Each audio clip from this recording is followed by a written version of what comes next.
we've talked about calories, we've talked about carbs, but the thing we need to talk about is protein, because I think last week you said I need to, at my body weight, which is about 200 pounds, I need to be doing 260 grams. Is it grams? So this is what we're going to do. So I'm going to clarify that. All right, you want to look at your ideal body weight.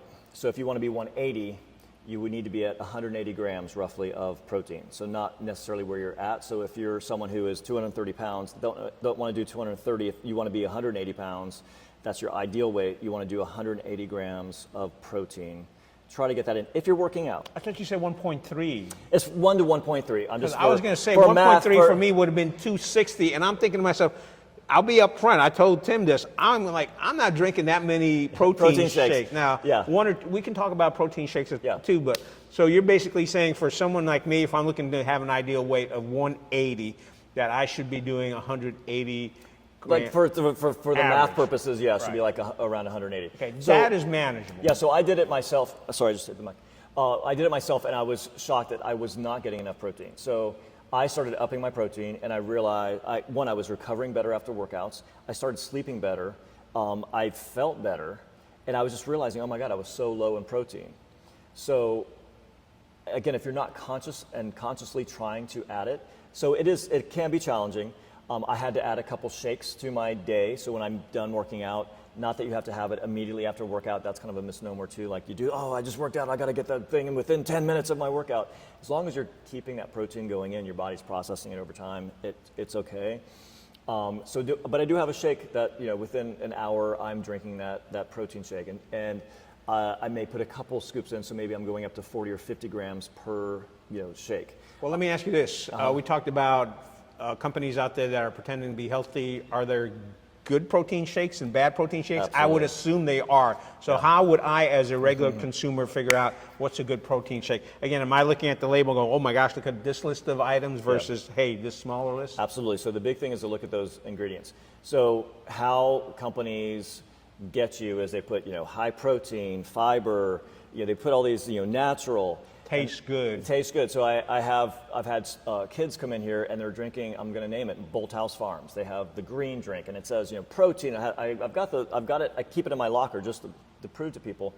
And the amount of sugar in that thing was unbelievable. Unbelievable. It was like 86 grams. You might as well just give your kid a Coke. So it's a 4 grams of sugar is like a teaspoon of sugars. Yeah. So 86 grams. So you got a boatload of sugar in there. Yeah, I mean, like you're talking like there's a amount of sugar in this protein drink. And I know the parent was thinking they were doing a good thing, and the kid, loved it. Like, oh, this is great. I could drink another one because they're getting a cocaine high off the sugar. So we want to look at those labels. So I carry in my gym, I carry a brand called Ascent. I like them. It took me a while to find them because they didn't put sugar in the protein. So two things. Right after your workout, you can get a little bit of sugar. So I do have drinks in here that have a little agave in it, which is a high spiking, sweetener. People think, oh, agave is natural. It's all good for you. Let me use this, they got the squirt things and whatever. Well, if you're not doing it around a workout or when your body's going to take it in, that is just like you are just spiking. It's like fructose. It's like the highest spiking of anything. So stay off the agave, guys. That's not all that it's cracked up to be. But right after you work out, your body can take that, your muscles will take in that sugar. So I do have little tangerines. I have some bananas. I have that Fit Aid that has a little bit in. Now, there are a lot of proteins that will have sugar in them. Now, right after you work out, that's, again, I can live with that. I can let it go.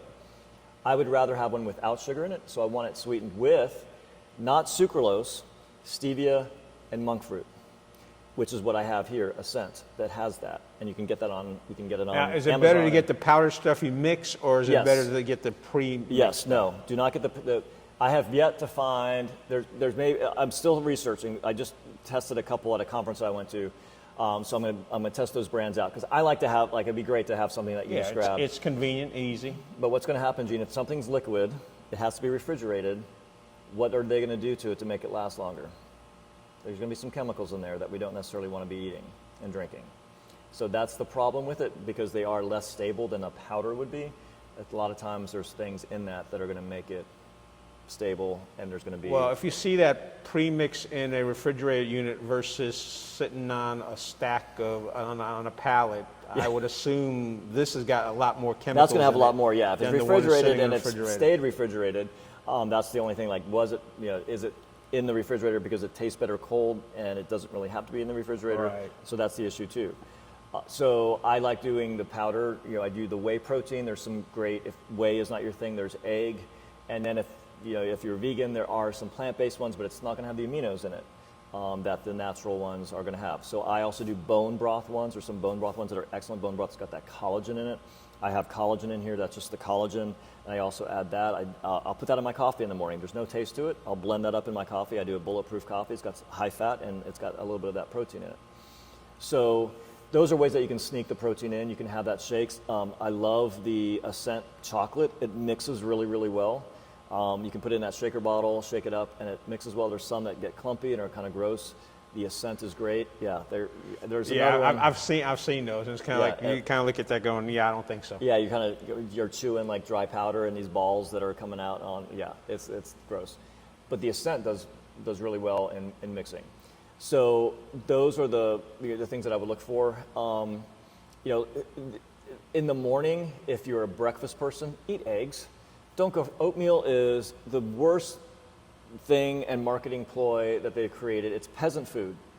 Oatmeal was peasant food. We're eating peasant food, and we're thinking that we're doing a good thing for our bodies. One, if it's not organic, it's covered in glyphosate, Roundup, covered. And if it is not, it says that it's not GMO, non-GMO, it is a GMO food, so it's been genetically modified. Do not want to be eating that stuff. So it's modified to be able to have the Roundup on it, so they can go in the field and just spray this whole thing down, and it doesn't kill it. It kills the weeds, so they have to modify that plant. They don't wash that off, and it gets absorbed into it. So you don't want to be eating that. And it spikes your insulin. Again, these glucose monitors, there's one called Levels that you also put your food in. Some of them are just doing your glucose. It doesn't monitor the food. They now have billions of data points for food on people, and it's different for everybody. But like 86% of people, when they have that oatmeal in the morning, it's the first thing that they've had, and maybe they're putting a little sugar on it, but just the oatmeal itself is spiking people's insulin to the point that they might as well drink a Coke. Right. Well, besides eggs, what I've heard is cottage cheese. Yep, cottage cheese is good. Yogurt. So with the yogurt, you got to make sure there's two things. Either get the plain, that doesn't have anything in it, or there's a brand called Too Good, TWOGOOD. Now they use stevia in the sweetening. So there'll be a little bit of fruit. It's not like big globs of fruit. Again, if we're eating fruit, we want to eat fruit that ends in berry. So raspberry, blueberry, strawberry are all good ones that you can have. And so blueberry pickings going on right now. Go get some blueberries. Actually, I was at the Wake. You and I were at the Wake Up Wednesday and ran into a young lady over there. Her family, her husband and her, have planted a 250 plant blueberry farm. There used to be a horse farm, and actually they opened up last week, so I may stop by there and see her. Let me know how it is. Yeah, on Saturday, because that blueberry is kind of a superfood. I mean, it is. And you want to get it. When you can get these natural ones. So what I want you to do is when you bite into that berry, see that if it's blue all the way through, and how blue it is inside. A lot of these, like I got some, and they came from South America, but they were supposed to be organic. They were massive, and I bit into it, and the inside was all white. Now the polyphenols, those good things that we want, are those dark. So those, when we get like dark cabbage and beets, and when they have that dark, that dark color, those are the polyphenols that we want to get. When you bite into that blueberry, the only thing that was blue was that skin, and there wasn't anything inside. So the nutrient value of that. So that's the thing too, Gene, is that we want to look at eating the foods that are going to give us the nutrients that we need. And when that starts to happen and our body is realizing, oh, I'm getting the nutrients, your hunger cravings go down. The reason why we're constantly hungry and constantly eating is we're eating this crap food. It's not nourishing our body. It fills us up for a second. Then it creates this inflammation that's going through. And our body's going, I still need vitamin D. I still need thiamine. I still need vitamin K. It's not getting it. So it's sending out that hormone that tells you we're still hungry because we're not getting the nutrients. When you start eating well, you will notice your cravings go down.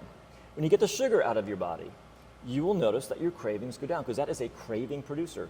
When you get your gut healed, there's a whole flora, again, another visual, there's all kinds of little creepies in there, and there's the ones that want sugar and starch and carbs can actually send signals and things to your brain to eat more.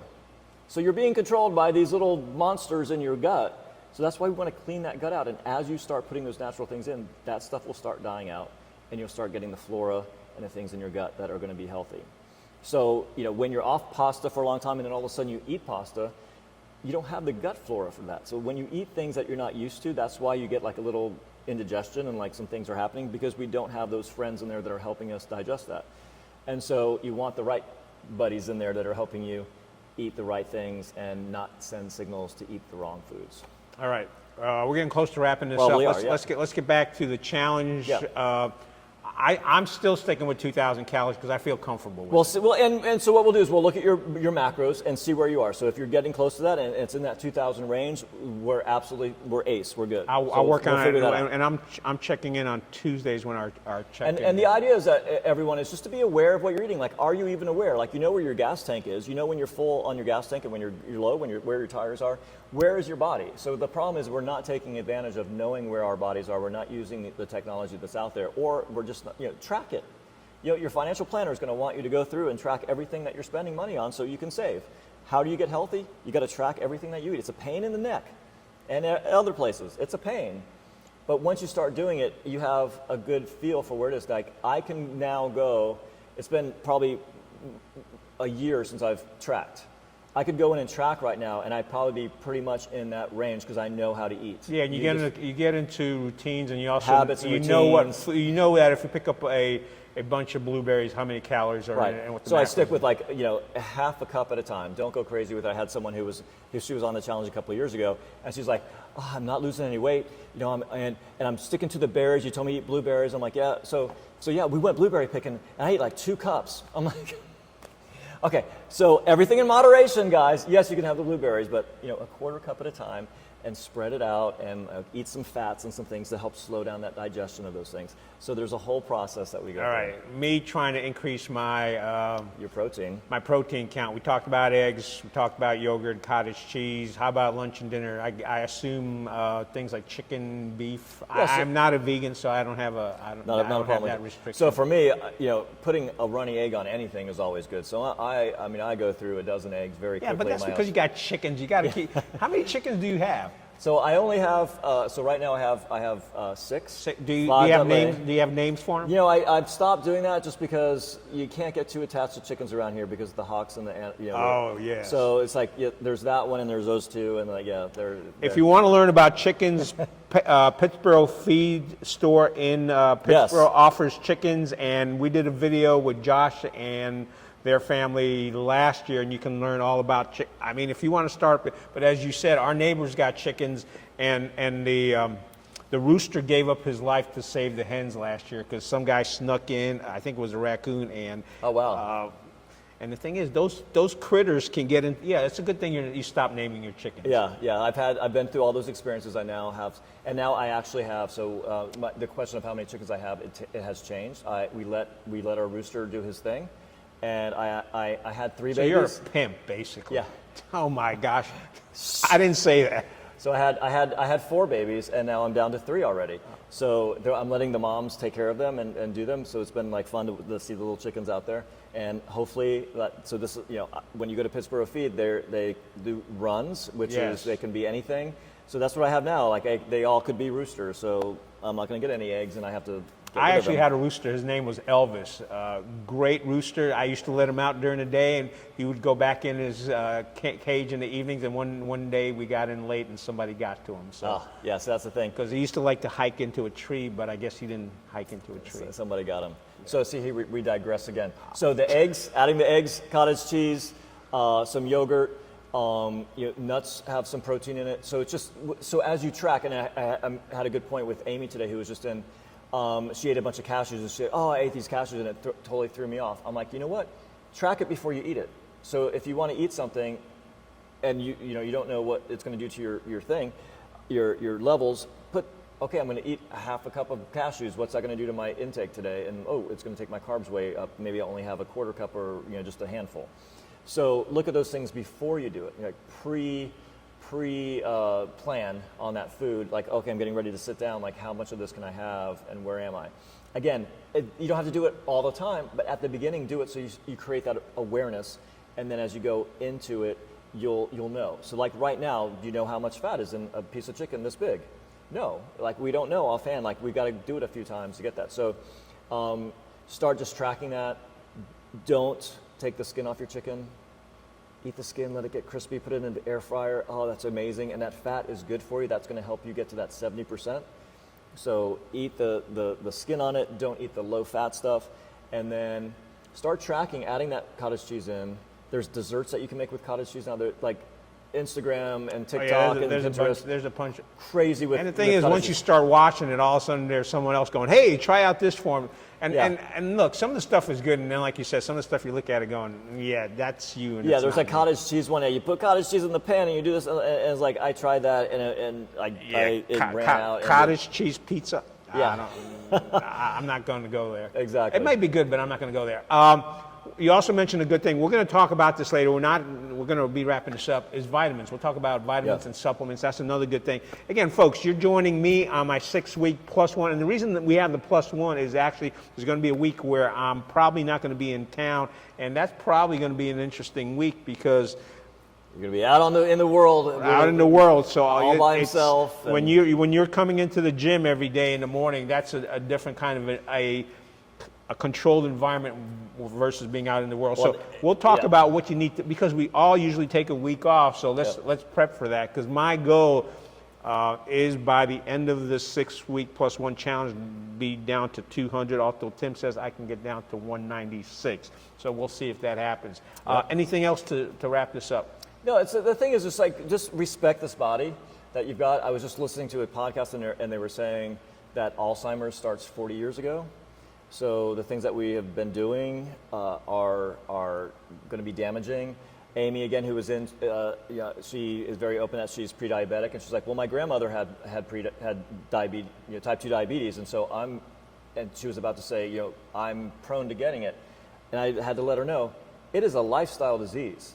It is not something that's hereditary. There may be certain things, but like 99% of it is what is hereditary are the habits that your grandmother set in your mom and dad and then in you. So all these things, so much of this stuff is lifestyle. So what we're trying to do is create a new lifestyle for you, Gene, for you to then pass the 6 weeks and that 7 weeks when you're on that vacation, is still carry those things. Now, my goal is that when you're gone that week, you are doing the right things and you're making the right choices. You're not going to have me every time you come in and go, hey, Gene, how you doing? Hey, how'd you eat yesterday? What were your macros? You're not going to have me saying that. I'll call you up if I need to and text you. But you just want to start being aware and just treating your body like, we don't get another one. Well, we did that video last week, and you can go look at that. That's the 40-40-40-40-40 plan. Keeping that body moving. And I did that this past weekend when I was out of town. So also had the opportunity, we were talking about just walking and staying active. Went to the beach and racked up 12,000 steps just in the day, just hanging at the beach and walking and being in the water and all that kind of stuff. So we're going to wrap this up, folks. Again, day 11. I'm here at the CrossFit 15501. Maybe we need to get Tim a new sign. It looks a little beat up, but hey, just keeping you in the journey and weigh in on Tuesday. You got a lot of information here on macronutrients. If there's something else you want us to talk about, let us know. We'll definitely talk about vitamins and supplements down the road. So. And then the kids camp, and then if anyone wants to join, we've got the summer slim down happening. What if somebody wants to join? What they do? I'm getting towards the end here. Website, phone number. Website. So CrossFit15501.com. You can do all kinds of requests and things on there. You can come in for a free workout. Give me a call, 919-705-0465. I think that's the number. Check on the website. And you can call me. I'd love to have you come in. I will pick a workout for you because not every single workout, some of them are more advanced as we progress through. So like yesterday was an awesome one with some cardio and some great movements that anyone and everyone can do. Everyone is coached.